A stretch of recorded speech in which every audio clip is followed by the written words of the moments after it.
Hello, my friends, and welcome back. Thank you very much for bringing me again today. This video is not to defend anyone. It's too late for that, and some things are undefendable, and I'm not interested in doing that. My point here is just to mention a few, how do you call those, achievements of a criminal. Not achievements in the crime, but achievements in defending a nation, a country. I don't want to say nation because it was formed of many nations, but a country under an attack that would have exterminated them, would have been subjugate them, made them servants, slaves to the Nazi Germany. I'm talking about Joseph Stalin and the Georgian Joseph Stalin. What's his name? Jugashvili, right? That was his name, Jugashvili. He's a Georgian, like Shakashvili. And he was a monster to a certain extent, but as all of us, it's based on proportion between our good deeds and the bad deeds. And we all have good deeds and bad deeds, unless we are, I don't know, saints by whomever's definition. So let's go back to Stalin. We have here an article from Ukrainska Pravda, which claims that Russians are changing Stalin's history, or at least they create a cult of Stalin, portraying him as a defender rather than a murderer. Well, you can't deny what happened during his times and the crimes committed under his watch and orders. But on the other hand, you can't ignore the fact that he had, or not he, but under his leadership, however you want to turn it and twist it, under his leadership, the weasel, however, Russia had two achievements, I think. One was winning the Second World War. They didn't lose. They were not exterminated by an ideology that considered them not fully, if you know what I mean. And that's in some writings as well, and in the ideology. And then the other thing is the atomic bomb. So you have, he fought to get it, and eventually Soviet Union got it. So that means he was safe, or Soviet Union became safe from the adversary, which was the United States of America and NATO. So however you want to twist it, these two, I would say monumental achievements of a criminal, Georgian communist, Soviet communist, you can't ignore them. There were others that, they obviously created this and created that, fought and died for the motherland or fatherland. But it's like you would say, Elon Musk is just a BS, because he doesn't invent everything. I mean, all those rockets that he sends in space, is it he who sends them? No. Tesla, doesn't he know anything about Tesla? No. No, he's an entrepreneur. He has the money. Well, under his watch, under his promotion, good or bad, he hires the right people and he does succeed in certain endeavors. No. So it's not Musk that has to know what a microchip is and how it's created. The same with Stalin. He doesn't have to know what how to build an atomic bomb or how to fight strategically, a mad military strategy. That's why you have Zhukov and others to do it. Okay, so I have these two that you can, however you want to turn them, with efforts, crimes, however you want to call them, they are over there. And Russia did not collapse, so under his reign, he's the defender of Soviet Union. Russia and Ukraine were part of Soviet Union at that time. And the other one is the atomic bomb. Undeniable. Now, if you want to say that, he did this and he did that, true. Criminal 100%. But here people try to portray certain people as all good and all evil. That's the Bible for that, okay?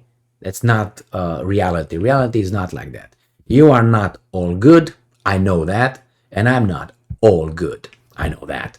So to say just because you, I don't know, you made some mistakes, well, you know what, you're not a good person because you made some mistakes. Yeah, but you have to look at the good things, bad things, put them together, see their values, see the, you know, how much you got here on the scale, how much you got here. And you say, yeah, he is more good than evil.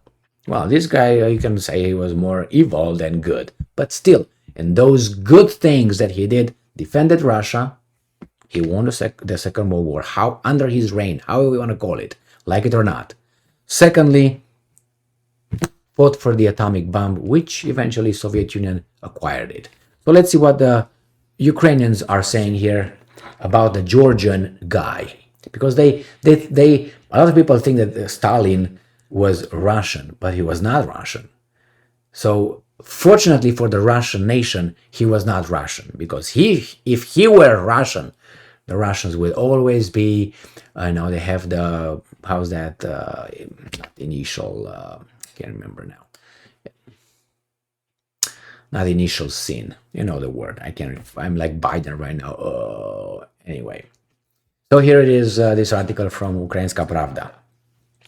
So we have, Ukrainska Pravda, new cult. Stalin will be shown, that's the original sin, I think that's what it's called. Stalin will be shown not as a tyrant, but as a quote-unquote defender in new Russian textbooks. Well, they write their history however they want, and you write yours with Bandera however you want, okay? You consider Bandera a nationalist and fought for your unity and for your nation. Good for you, but why don't you ask the Poles with the bowls what they think about Bandera? Why don't you ask the Russians? Why don't you ask many countries where under Bandera's, dare I say it, a lot of, remember, the Poles call it a genocide. So, see, Bandera, you build, how do you call it, monuments in Ukraine now. The other guys are considering him a Nazi collaborator and a mass murderer.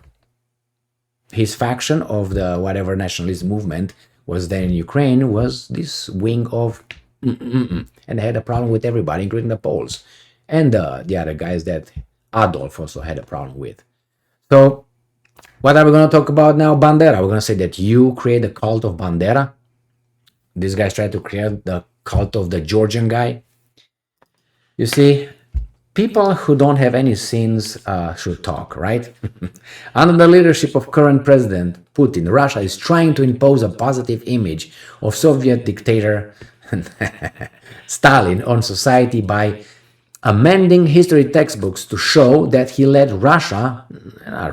Soviet Union, to victory and defended the country's interest. Well, more or less. I think that's evidence to support that, isn't it? Details at the press conference dedicated to, remember, this is Ukrainska Pravda, they're going to pick and choose whatever it's going to give us here.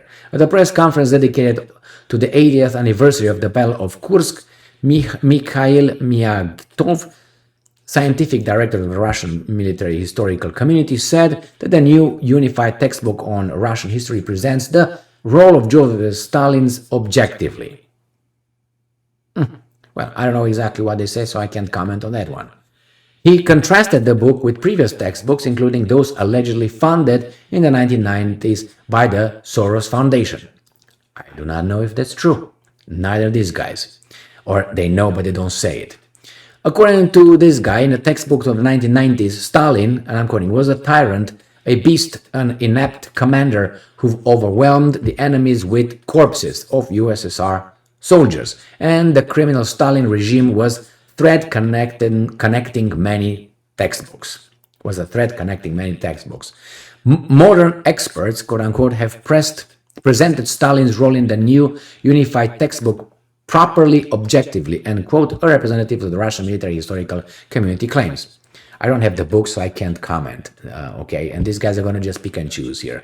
According to Myagov, the new textbook presents Stalin as a man who held the position of commander-in-chief, you like it or not, and no major operation took place without his participation. As a man who, quote-unquote, nominated the commanders of victories. It's true that the main operations he had the last word. His marshals and generals didn't make decisions on their own, being afraid that these guys are going to shoot them in the head. Not he, but his friends from the secret police. Okay? And yeah, eventually it was a victory under his leadership. Remember Elon Musk. When a Starlink satellite is in the orbit, we don't call Gigi and Tommy and Mikey, who are the guys who worked on it. We know only one person. Who's that? Elon Musk. Myagkov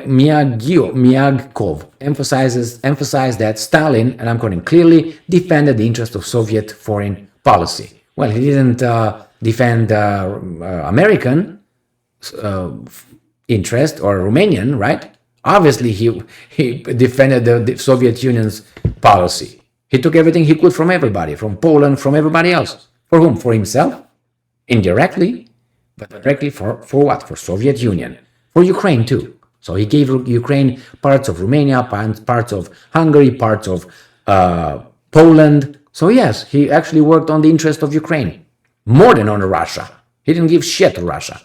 On the contrary, Khrushchev gave Ukraine Crimea after he died. In 1954. What do you want? A year after he died. And didn't he die in 1953 or something? A year. So he took from Russia and gave to Ukraine. Bessarabia, Bukovina from Romania was taken by Stalin, given to Ukraine. Was formed the Moldova bullshit. Lviv and the other one, I can't remember the name, were taken from the Poles and given to Ukraine now. Zaporozhia, Zakarpattia, or Transcarpathia, taken from the Hungarians, given to Ukraine. These are facts. Sorry, you like it or you don't. They were never in the possession of any Ukraine. Never it was Ukraine having those territories. Ukraine was formed as a state that I know of. Maybe you know other ones. Don't give me the Kiev, blah, blah, blah, tra-la, okay? Don't give me that. Because if you ask people, oh no, that was Russians. And you know what Ukraina means? You know what Ukraina, the word, at the edge, at the periphery of what, I wonder? At the edge, at the periphery. That's a translation, right, my Ukrainian friends? At the edge. Of what? I wonder. Russia? What's the periphery? Anyway, you can say, well, it's just a neighbor. You can look for euphemism as much as you want. I'm not rewriting anybody's history. Fuck it, I don't care. I'm just saying that these guys saying these kind of things are just ignoring the fact that Ukraine benefited from Stalin ignoring Holodomor and many others. Okay, that was a genocide right there, committed by the Georgian. All right? And by the Russian, by the Georgian, with Kaganovich, another Russian. Why don't you check him out a little bit for me? Please do, okay? Please do. I dare you. I triple dare you. All right. So anyway, earlier in the report, that the sections on the 1970-2000 period were completely rewritten in these textbooks, and a section on the war against Ukraine called a special military operation by Putin was added. But that's how they call it. They don't call it a war, because if they call it a war, they would, according to Russian, they will have a general mobilization like Second World War. That's a war for them. But anyway, you say, well, how about Chechnya war? How about the other one, Afghan invasion? It was, right? Well, that's why I think they say we call it special major operation. Well, they did it. That's their name. Who are you to change it? Why should the Russians change their definition or their name, the term they use for their operation, because the French don't like it? Really? Do they say, they call the French, why don't you go and get the obelisk back to Egypt, for instance, from the Concorde Plaza, or how do you want to call it? Why don't you do that for me? Because Napoleon took it from Egypt and brought it to Paris. Anybody tells them, no, fuck you, stay, have it. And many, many other things. All right? But these guys are always, Why do you call it special military operations? Because I want so. Fuck you. How about that? But that tells you who is the one that thinks is in charge and is entitled to tell everybody how to write their history and what terms to use there. But nobody comes and tells the Americans, hey, why don't you change that over there? Why don't you change that over there? Why don't you change the atomic bombs dropped, 2 of them? Why don't you call them, war crimes? Why do you call them dropping the atomic bombs why don't you call them that way? I'm pretty sure a lot of countries would think about that. Because you write your own history, that's why, if you can. Well, Russia was weak after 1991 until 2000 and until more than 2000. And now they say, you know what, screw it. I think we're going to sit on our own 2 legs. And these guys don't like it. Now we're going to go to Adolf right here. It's wrong here. Something is wrong here.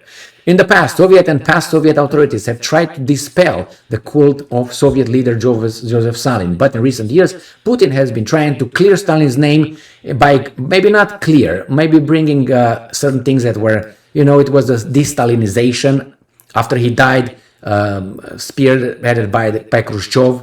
So where the pendulum was going on the other side. First it was the cult of Stalin. After he died, it was the other side. Stalin all bad. And these guys are bringing other stuff. Named by ignoring his agreements with Adolf Hitler and the torture of his own countrymen. Hey, how about Putin was trying? Putin has been trying. Agreements with Hitler. Can you name me 2 more countries, 3 more countries that had agreements with Hitler? One is Poland, one is Great Britain, one is France. Come on, bring them all. Do you remember the Munich, Accords? Remember those ones? Who came and landed in Great Britain? A peace in our time. Chamberlain. Then the Prime Minister of Great Britain. What did he have in his freaking hand? What is he floating around? What is he floating around? Huh? Signed by Herr Adolf Hitler. That's what he is. Herr, Mr. Alright, so, and Poland had an agreement that you don't know about with Nazi Germany, when Nazi Germany and that was before the Ribbentrop-Molotov Pact, by the way, that everybody knows.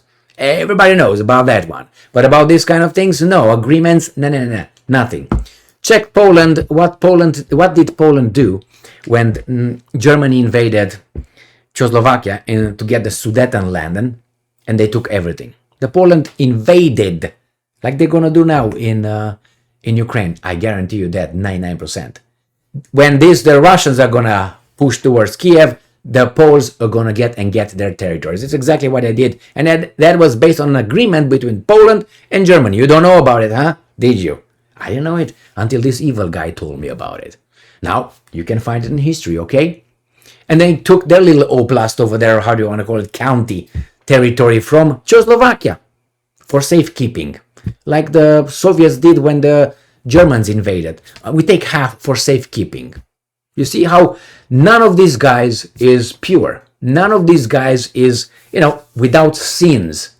But somehow, some of these guys try to point fingers. They say, oh, you do this to Stalin. Oh, you do this to Bandera. Oh, he looked for the interest of Soviet Union. He gave it to you, Ukrainians. What are you talking about? Yeah, it was the Holodomor and it was That's true. That's true. But what they say? It's not about defending. It's about accepting facts. Well, you can interpret facts. That's true. Or interpret them in a certain way. So anyway, the ignoring the agreements with Adolf. Well, I don't think these guys in their history write about the Munich Accords with very much pride, do they? No, they don't. They would like to forget it. And there are many other countries who made all kind of agreements with Putin, with Adolf before the Ribbentrop-Molotov Pact. Before that. But hey, if you don't know, you don't know, right? Stalin is seen as an example for Putin. No, I don't think so, but hey, if you want that. The cult of Stalin personality began in the Soviet Union in the mid-1930s, correct, and lasted until 1956, when it was officially dispelled by the 20th Congress of the Communist Party of the Soviet Union, correct. That was the process of de-Stalinization started by Khrushchev, the new guy. In the following years, the USSR got rid of the legacy of Stalin's personality cult, and his body was taken out of the mausoleum and buried near the Kremlin wall on the night of blah, blah, blah, blah. That's all you need to know, okay? That's all you need to know. All right. So now the pendulum came back, and besides, it's none of your business. Oh, you just reported it? Okay. Why don't you report about Bandera for a change? Remember, I have nothing for or against Bandera. It's not my place. But I think it's very hypocritical and very biased just to make this kind of articles and tell us how they will write their history. Well, they write like that. Is it bad? I just gave you, yeah, he was the defender. Yes, he defended the Soviet Union, including you, mofos. Well, I don't think you wanted that, just to be honest now. Because if you being the Ukrainians, remember when the Nazis entered Ukraine, liberated Ukraine? You remember how the Wehrmacht was received? You have videos, my friends. You have historians. You have books to read. How were they received? And what happened then? What happened with the Jewish population when the Germans took over? Not only by the Germans, it's history. Why, when the Soviets came back, a lot of people left towards Germany, fled? Why? Because certain things they did when those guys were pushed by the Wehrmacht. Collaborators, they brought justice. You can't see, the truth is somewhere in the middle. It's not all good or bad. These are historical facts. It's not me just pulling out my ass or anything. Remember, when Wehrmacht came over in Ukraine, look at videos and read books how they were received by the Ukrainian population. All right? That's one. And besides, Ukraine had a lot of German population in there, immigrants from generations not there. They had a big German population, the Ukrainians. So a lot of them received them with that. And when the other guys came over, and what they do when under this occupation, they paid back, to call it that way, to certain people. And then when the Soviets came back, those guys who paid back, rocket man, over to the West. Why? Anyway, because the Soviets were evil. Bene. Okay. So that's it, my friends. My point here is, tone it down. You have your own sins, and you benefited from that guy. So maybe you should call him a defender, because he defended you as well, unless you did not want to be defended. Therefore, you were with the Nazis. Which one is it? And you benefited because he gave you the most territory from anybody else in the Soviet Union. I don't think Russia per se got more territory than anybody else. Ukraine was formed by Stalin, if you want to put it this way. Oh, 1918 it was formed as yes, it was. It's true, it was. But the big Ukraine that you have right now, with all the territories from Poland, Hungary, Romania, where are they coming from? Who gave them to you? Anyway, enough. Because I don't feel well when I talk about these kind of things. It's like too much. But I don't like when weasels, try to play the judges, and they ignore their shit, their garbage, and again they think they should come to anybody else and tell them how to run their country or how to change. Oh, I want you to change that special military operation. I want you to call it this way because I say so. Why do you think you're entitled? Narcissistic behavior? Yes, it is. And if you look in history, you're going to find out that many countries in the West look at countries in the East, and I can give you an example, Romania, where they try to change Romanian history. So when the Romanians are writing their history, they have a French academician come and say, well, that was not like that, Romania. Ew. Am I going to say that the Franks were a German tribe? The Franks were not Latin tribe. It was a German tribe. What the fuck are you talking about? And you are now what? Why are you called Franks? Why are you called friends? Why in the hell you call friends? So, it's so much, but you need to know. Not too much. You don't need to know to be an expert on anything, but a few books here and there is going to give you more than vast majority of people, including these weasels who write articles with hatred. That's why I call it. But hey, they're entitled to. The problem is there are people who know a few things and they will call him out on that. I think Stalin was Ukraine's defender as well. And big beneficiary, as I said, putting to the side Holodomor and many other crimes. Yes, that's on Stalin 100%. And his henchmen. Look for them. Okay? But you can't ignore things that people also did, because as I said, we have good deeds and bad deeds. Thank you very much for being with me again today. Stay strong, stay smart, look for the truth, and be just.